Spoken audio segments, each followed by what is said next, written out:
నమస్తే. శ్రీ గురుభ్యో నమః. శ్రీమాత్రే నమః. ఆదిత్యాయ చ సోమాయ మంగళాయ బుధాయ గురు శుక్ర శనిభ్యై రాహవే కేతవే నమః. జపాకుస్మ సంకాశం కాశ్యపేయం మహాధృత్యం తమోరం సర్వపాపగ్నం ప్రణతోస్మి దివాకరం. గ్రహరాజు అయినటువంటి రవిరాజుకు నమస్కరిస్తూ ప్రతి మాసంలో మనం చెప్పుకునేటువంటి పక్షఫలాలు. పక్షఫలాలు అంటే మాసఫలాలు చెప్పుకున్నాక పక్షఫలాలు ఎందుకు అంటే, ప్రతి పక్షంలో కూడా మారేటువంటి కొన్ని గ్రహాలు ఉంటాయి. అంటే కొన్ని మనకు సంవత్సర కాలం 18 నెలలు ఇలా మారేటువంటి పెద్ద గ్రహాలు ఉన్నప్పటికీ 2.5 రోజులకు ఒకసారి మారేటువంటి చంద్రగ్రహణం ఉంటుంది. నెలకొకసారి మారేటువంటి సూర్యగ్రహణం, 45 రోజులకు ఒకసారి మారేటువంటి కుజగ్రహం, ఇలాంటి గ్రహాలు మార్పు ఉంటుంది. కాబట్టి బుధుడు ఈ గ్రహాలు మారుతూ ఉంటాయి. కాబట్టి గ్రహాలు మారుతూ ఉన్నప్పుడు ఈ 15 రోజులకు కూడా ఉండేటువంటి వేరియేషన్ ఎలా ఉంటుంది, దానివల్ల అంటే మొదటి పక్షంలో ఎలా ఉంటుంది, రెండో పక్షంలో ఎలా ఉంటుంది, ఏదైనా మనం పెట్టుబడులు పెట్టాలన్నా, ఉద్యోగ వ్యాపారాలు కానీ, సంతానంలో కానీ, ఇంకేదైనా విషయాల్లో కానీ ఈ ముందు 15 రోజులు వెనక 15 రోజులలో ఎలాంటి జాగ్రత్తలు తీసుకుంటే మనం సవ్యంగా ఈ మాసం అంతా కూడా సాగించవచ్చు అనేటువంటి ఒక దృష్టికోణంతో మనం ఈ పక్షఫలాలు చెప్పుకోవడం అయితే ఉంటుంది. ఈ పక్షఫలాలు తెలుసుకోవడం వల్ల లాభం ఏదైనా ఉందా అంటే, ఏదైనా పెట్టుబడి పెట్టి నష్టపోతాము అని తెలిసినప్పుడు పెట్టుబడులు పెట్టకుండా కొద్దిగా జాగ్రత్తగా ఉండేటువంటి సూచన ఉంటుంది. అలాగే గ్రహాల యొక్క అనుకూలత కోసం ఆ 15 రోజులు కూడా మనం కావలసినటువంటి పరిహారాలు చేసుకోవచ్చు. దీనివల్ల మనం అనుకున్నట్టుగా పెద్దగా నష్టాలు పోకుండా, అనారోగ్యం పాలవ్వకుండా, అల్లకల్లోలంగా ఉండేటువంటి మనసును స్థిమితంగా పెట్టుకునేటువంటి పరిస్థితి. ఒకసారి మనసు స్థిమితంగా ఉంటే ఏదైనా కూడా సవ్యంగా చేసుకునేటువంటి ఆలోచనలు వస్తాయి. కాబట్టి ఆ సవ్యమైన ఆలోచన దిశగా వెళ్ళాలి అంటే తప్పనిసరిగా ఇవి మనం చూస్తూ వెళ్తాం. ఏది ఏమైనా సరే మరి మొత్తంగా మనకు కనిపించేటువంటి గ్రహస్థితి ఎలా ఉంది అంటే, ముఖ్యంగా ముందుగా మనం ఈ మాసానికి గాను అంటే ఈ మాసంలో మొదటి పక్షంలో గ్రహాల స్థితి ఎలా ఉంది చూసుకోవాలి.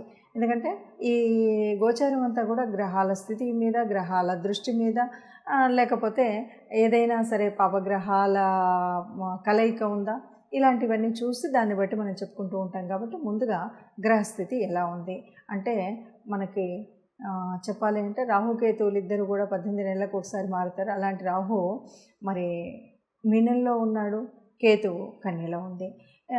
అదే మీనంలో మరొక 2 గ్రహాలు వచ్చి చేరడం అనేటువంటిది మనకు కనిపిస్తూ ఉంటుంది. దీంతో పాటు మనకి మేషంలో ఉన్నటువంటి గురువు వృషభంలోకి మార్పు జరిగింది. అంటే మే నెలలో మనకి మొదటి రోజు అంటే 1వ తారీఖు సాయంత్రం గురువు మార్పు అనేటువంటిది మనకు మొదట కనపడుతుంది. తర్వాత 14వ తారీఖు రవి మార్పు, అలాగే బుధుడు 11వ తారీఖున మార్పు చెందడం అనేటువంటిది మనకు కనిపిస్తుంది. ఇక శని మనకి కుంభరాశిలో ఉపస్థితి అయి ఉన్నాడు. ఇలా గ్రహస్థితి ఉన్నప్పుడు చంద్రుడైతే మరి 2.5 రోజులకు ఒకసారి మారుతూ ఉంటాడు. కాబట్టి మనం ప్రత్యేకించి చెప్పక్కర్లేదు. ఇక మిగిలినటువంటి కుజ గ్రహము అనేటువంటిది కూడా మనకి మీనంలోనే కనిపించింది. సో ఈ పరిస్థితులలో ఒక్కొక్క రాశి వారికి ఎలా ఉంది అంటే, 12 రాశుల వారికి ఈ 15 రోజులు ఎలా ఉంటుందో చెప్పుకుందాం. మే నెల 1వ తారీఖు నుండి 15వ తారీఖు అంటే మొదటి పక్షం యొక్క ఫలితాలు ఎలా ఉన్నాయో చూద్దాం. మే నెలలో మొదటి పక్షం వారికి 2024 మొదటి పక్షం అంటే 1వ తారీఖు నుండి 15వ తారీఖు వరకు వృషభ రాశి వారికి ఎలా ఉంటుంది అంటే, చెప్పాలి అంటే వృషభ రాశి వారికి ముఖ్యంగా గురువు యొక్క కలయిక, గురువు వచ్చి రాశిలో చేరుతున్నాడు.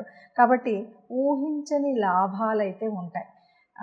ఇది తప్పనిసరిగా మీరు అందరూ కూడా వారి వారి జీవితాల్లో చవి చూసేటువంటి విషయం. చక్కటి లాభాలు వస్తే లాభాలు ఒకటే కాదు, రకరకాలుగా మీరు చేసేటువంటి పనులలో రకరకాలైనటువంటి ప్రశంసలు అయితే పొందుతారు.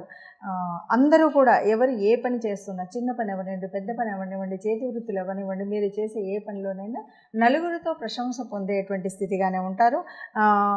ముఖ్యంగా వ్యాపారాలు చేస్తూ ఉన్నటువంటి వాళ్ళైతే చేతి వృత్తులు అవనివ్వండి, చిన్న వ్యాపారాలు అవనివ్వండి, ఏ వ్యాపారమైనా సరే లాభదాయకంగా మాత్రం ఉంటుంది.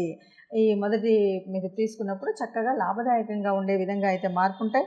అంతేకాదు చక్కటి ఆదాయం పెరిగేటువంటి మంచి అవకాశాలు ఉంటాయి.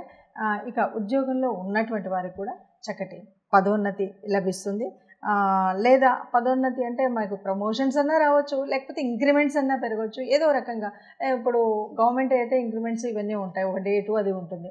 గవర్నమెంట్ కాకుండా మామూలుగా ఉన్నటువంటి వాళ్ళకు కూడా కొంత ఎక్కువ ఆదాయం, అంటే నెలసరి వాళ్ళకు వచ్చేటువంటి ఆదాయం మీద ఇంకొంచెం ఎక్కువగా వచ్చేటువంటి అవకాశాలు అయితే కనిపిస్తూ ఉన్నాయి వీరికి అని చెప్పచ్చు. ఇప్పటి వరకు మనం చూస్తున్నటువంటి గ్రహాల స్థితి దాన్ని బట్టి చూస్తే కనుక మనకు అర్థమయ్యేటువంటిది ఏంటంటే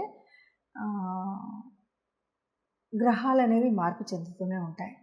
భూలోకంలో ఉన్నటువంటి మానవ మాత్రుల మీద ఆ ప్రభావం అనేటువంటిది ఖగోళంలో ఉన్నటువంటి గ్రహాల ప్రభావం మనుషుల మీద పడుతుంది. మనుషులేంటి, జీవజంతువు జాలాల అన్నింటి మీద పడుతుంది.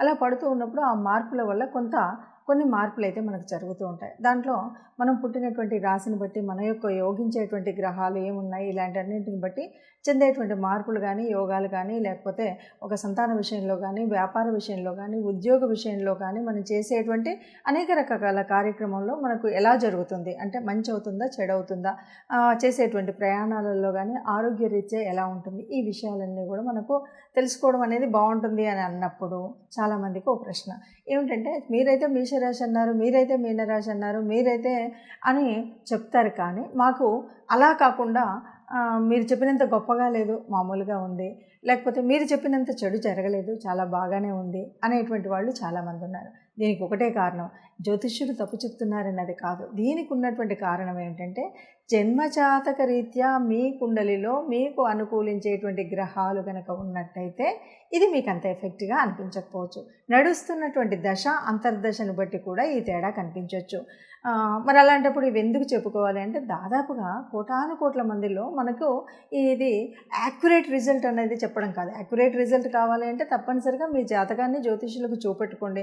మీకు దగ్గరలో ఉన్నటువంటి జ్యోతిష్యులు కానీ, మీకు అనుకూలంగా ఉన్నటువంటిది కానీ, మీకు దొరికినటువంటి నెంబర్ల ద్వారా కానీ మీరు జ్యోతిష్యం చెప్పించుకున్నట్టయితే జన్మజాతకంలో మీకు ఉన్నటువంటి ఒక ప్రత్యేకమైనటువంటి, అది కూడా జ్యోతిష్యం చెప్పమన్నాం అన్నది కాకుండా మీకు ప్రత్యేకమైన ఒక ఏరియా, అంటే ఉద్యోగ స్థితి ఎలా ఉంది, వివాహ స్థితి ఎలా ఉంది, వైవాహిక బంధం ఎలా ఉండబోతుంది, సంతానానికి, ఇట్లాంటివి మీరు పర్టికులర్గా ఏదైనా ఒక ఏరియా సెలెక్ట్ చేసుకొని దానికి కావాల్సినవి చెప్పించుకోవాలంటే అప్పుడు క్లియర్గా ఉంటుంది. మరి ఇది ఏమిటంటే అందరికీ కామన్గా మనం చెప్పేటువంటిది, ఈ రాశి వారికి ఈ వచ్చే కాలంలో ఇలా ఉంది కాబట్టి మీరు తగు మాత్రం జాగ్రత్త తీసుకుని అధికంగా ఖర్చు చేసుకోకపోతే మీకు ఆర్థిక వ్యవస్థ బాగుంటుంది. మీరు సంతానంతో ఉన్నప్పుడు ఇలా ఉంటే మీ సంతానం బాగుంటుంది. ఇట్లాంటివన్నీ కూడా మీకు తెలుస్తూ ఉంటాయన్నమాట. దానికోసమే మనము ఈ పక్షఫలాలు కానీ మాసఫలాలు కానీ చెప్పుకోవాలి.